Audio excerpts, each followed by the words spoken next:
है। तो आज की इस वीडियो में देखेंगे हम लोग कि बहुकोशिकीय जीवों में पोषण कैसे होता है। तो बहुकोशिकीय जीवों में जो पोषण होता है वो 5 चरणों में होता है। हमने एकोशिकीय जीवों में पोषण देखा था 3 चरणों में, और बहुकोशिकीय जीवों में पोषण कितने होते हैं? 5 चरणों में। 5 चरणों में क्या क्या पोषण में क्या क्या होता है? तो सबसे पहले आता है अंतःग्रहण। अंतःग्रहण का मतलब होता है कि कोई चीज़ अपने शरीर में ग्रहण करना। तो अंतःग्रहण हम लोग करते हैं, यानी अंतःग्रहण जैसे हम लोग भोजन जो है मान लीजिए लेते हैं, तो एक तरह से क्या हुआ, वो अंतःग्रहण हुआ। अंतःग्रहण हुआ, उसके अंतःग्रहण का फिर सेकेंड स्टेप में क्या होता है? पाचन।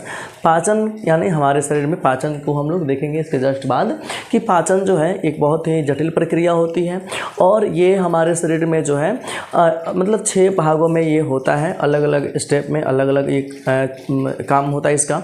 ठीक है, तो हम लोग पाचन को समझेंगे और अच्छे तरीके से, यानी अभी आप लोग ये जानेंगे कि जो पोषण का जो स्टेप है वो कितने स्टेप में है? 5 स्टेप में। फर्स्ट में क्या है? तो अंतःग्रहण, सेकेंड में है पाचन, और थर्ड में आएगा क्या? अवशोषण। क्या आएगा? अवशोषण। और फोर्थ में आएगा स्वांगीकरण, और 5 में आएगा बहिक्षेपण। यानी इस प्रकार से हम लोग यह 5 स्टेप में जो है देखेंगे किस चीज़ को? तो बहुकोशिकीय में पोषण को। तो पहले हम लोग एक एक करके समझते हैं, कोशिश करते हैं। अंतःग्रहण जैसे कि मैंने समझाया आपको, फिर पाचन। पाचन वही हम लोग भोजन करेंगे तो वह उस एक जटिल प्रक्रिया के माध्यम से भोजन का क्या होगा? पाचन होगा। अब पाचन होने के बाद अब क्या होगा? अवशोषण। अवशोषण का मतलब क्या हुआ कि जैसे हम लोग कोई कुछ भी खाते हैं, देखिए भोजन जो भी हम लोग करते हैं उसमें मुख्य रूप से 5 प्रकार की चीज़ें होती हैं, जैसे कि कार्बोहाइड्रेट, विटामिन, वसा, है ना, तो खनिज लवण इत्यादि जो है, ये 5 मतलब लगभग 5 प्रकार की चीज़ों को हम लोग अलग अलग रूपों में लेते हैं। तो जो विटामिन है या जो जल है, पानी, ये आसानी से जो है हमारे शरीर में डाइजेस्ट हो जाते हैं, यानी अवशोषित हो जाते हैं। लेकिन जैसे कार्बोहाइड्रेट हो गया, वसा हो गया, प्रोटीन हो गया, इन सारी चीज़ों का हमारे शरीर में अच्छे से पाचन मतलब इसका इन सभी चीज़ों को पाचन करने के लिए बहुत बड़ा स्टेप से गुजरना पड़ता है, जिसको हम लोग जटिल प्रक्रिया कहते हैं। तो उसका जो है हम लोग जैसे अब भोजन करेंगे तो कार्बोहाइड्रेट का, वसा का, प्रोटीन का, इन सब का अवशोषण होगा छोटी आंत में। तो वहीं अवशोषण होगा। अवशोषण होगा, अवशोषित करने के बाद जो है हम लोगों को क्या मिलता है? स्वांगीकरण। स्वांगीकरण का मतलब हुआ कि जो भोजन अवशोषित हुआ हम लोग, तो उसमें जो स्वांगीकरण का मतलब ये हुआ कि जो भी अवशोषण के बाद जो भी जैसे कार्बोहाइड्रेट का या वसा का या प्रोटीन का जो अवशोषण हुआ वो अलग अलग चीज़ों में, पेप्टोन में, तो कार्बोहाइड्रेट का, ग्लूकोज में, अलग अलग चीज़ों में जो है टूटता है ये। अब ये टूट करके स्वांगीकरण होगा। स्वांगीकरण का मतलब हुआ कि ये हमें ऊर्जा प्राप्त मतलब ऊर्जा बनाने में मदद करेगा। जैसे कि हमारे शरीर में होती है कोशिका। कोशिका के अंदर पाया जाता है माइटोकॉन्ड्रिया। माइटोकॉन्ड्रिया का काम होता है कि जो ग्लूकोज होता है वो ग्लूकोज के माध्यम से ऊर्जा का निर्माण करते हैं, और वह ऊर्जा जो है हमें किसी भी काम को करने में सक्षम बनाते हैं। ठीक है, तो ये जो है यानी स्वांगीकरण हो गया। उसके बाद आता है बहिक्षेपण। बहिक्षेपण यानी, और बहिक्षेपण का मतलब हुआ कि जब हम लोग शरीर में जो भी भोजन करते हैं, भोजन करने के बाद जो बेकार का चीज़ बचा, बेकार का चीज़ जैसे हम लोग बेकार की चीज़ में तो यानी बहुत सारी चीज़ आ जाता है। जैसे हम लोग का मलमूत्र जो है एक बेकार का पदार्थ है, वो है ना, वो कैसे बना? तो आगे तो जो भी उसमें मतलब उपयोगी चीज़ें हैं वो हमारे शरीर ने डाइजेस्ट किया। डाइजेस्ट करने के बाद उसके बाद उसमें से जो बेकार पदार्थ निकला उसको जो है शरीर जो है अलग अलग माध्यम से उससे शरीर से बाहर निकलता है। जैसे हम लोग श्वसन ही करते हैं तो श्वसन में ऑक्सीजन हम लोग इनहेल किए, मतलब अंदर लिए, और फिर मतलब बाहर निकालेंगे कौन? तो कार्बन डाइऑक्साइड गैस। तो वही वो क्या हुआ? तो देखिए ऑक्सीजन जो हम लोग लेते हैं वो ऑक्सीजन चाहिए किसको होता है? तो कोशिका को। कोशिका में जो है वो जो ग्लूकोज होता है, ग्लूकोज को तोड़ने के लिए यानी ऑक्सीजन की आवश्यकता होता है। वह ऑक्सीजन जो ग्लूकोज जो है ऑक्सीजन से क्रिया करके हमें एटीपी का निर्माण करके और हमें ऊर्जा प्रदान करते हैं, जो कि हम जैसे मैं बोल रहा हूँ या कोई भी चीज़ में हम लोग ऊर्जा की आवश्यकता होता है। वह ऊर्जा आता कहाँ से है? तो यही यानी हम लोग मतलब खाना खाएंगे, अंतःग्रहण होगा, उसके बाद भोजन का पाचन होगा, तीसरा स्टेप में क्या होगा?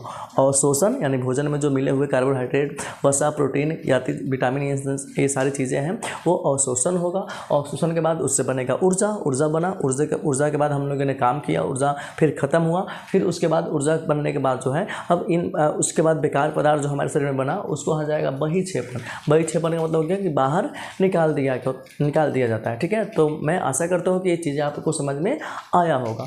उसके तो मनुष्य में भोजन का जो पाचन होता है वो पूर्ण होता है 6 स्टेप में, है ना। अब ये भोजन का जो पाचन मनुष्य में होता है वो 6 स्टेप में कहाँ होता है, तो वो होता है आहार नाल में। कहाँ पे होता है? आहार नाल में। देखिए ये जो भी चीज़ें मैं बता रहा हूँ यहाँ से ऑब्जेक्टिव बहुत सारा बन रहा है, तो आप लोग चाहें तो नोट डाउन कर सकते हैं। तो जैसे अभी मान लीजिए कि जैसे आएगा क्वेश्चन ऑब्जेक्टिव में कि मनुष्य का जो पाचन होता है वो कहाँ होता है, तो कहाँ होता है? आहार नाल में। कहाँ होता है? आहार नाल में, है ना।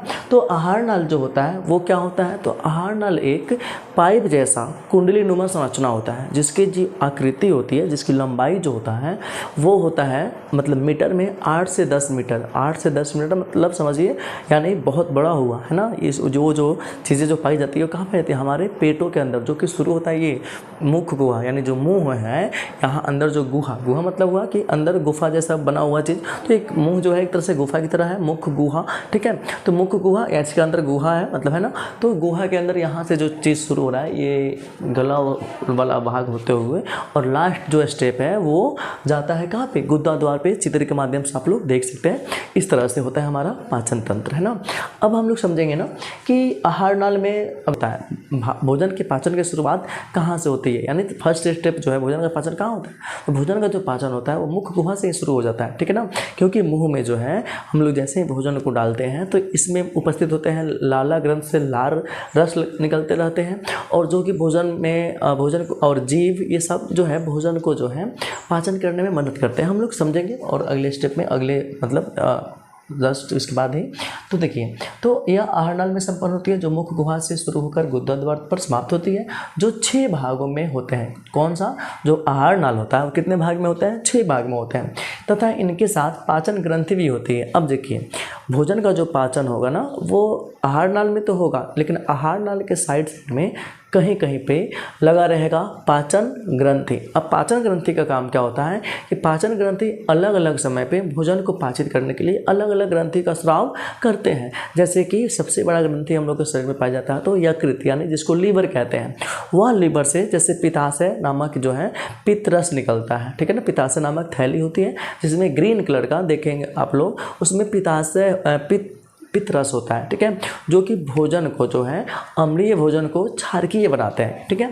तो हम लोग समझेंगे और अच्छे से और मतलब, ठीक है। तो इसमें जो होता है ये 6 भागों में होता है। अब मुख गुहा और यानी देखिए भोजन का जो आहार नाल है वो स्टेप है उसका कितना? 6।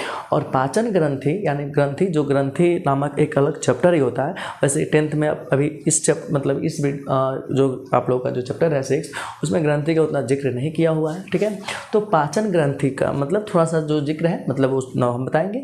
जैसे पाचन ग्रंथि या लाल ग्रंथि उसको कहते हैं, और लाल ग्रंथि फिर जठर ग्रंथि और फिर क्या आता है? यकृत, और फिर अग्नाशय, और आता है आंत ग्रंथि, ठीक है। तो ये जो है ये लगभग 5 और 6 कितने हैं? 1 2 3 4 5, ये लगभग 5 प्रकार की ग्रंथियाँ हैं जो कि हमारे भोजन को पाचन करने में भी सहायता प्रदान करते हैं। तो ग्रंथि पे उतना ध्यान नहीं देना है, आपको ध्यान देना है किस पे? आहार नाल पे, क्योंकि जो आप लोगों का जो क्लास 10th है उसमें ज़्यादा फोकस किया गया है आहार नाल के हिस्सों पे, है ना।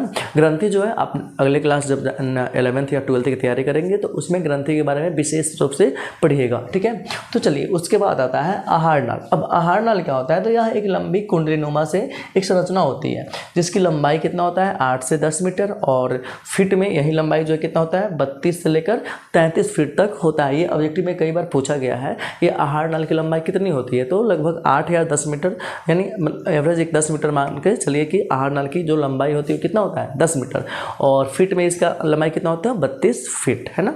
चलिए, तो ये अलग अलग हाइट के हिसाब से थोड़ा सा लंबाई जो है मतलब मान लीजिए किसी व्यक्ति का थोड़ा बड़ा होगा, किसी का छोटा होता है, ठीक है। अब देखिए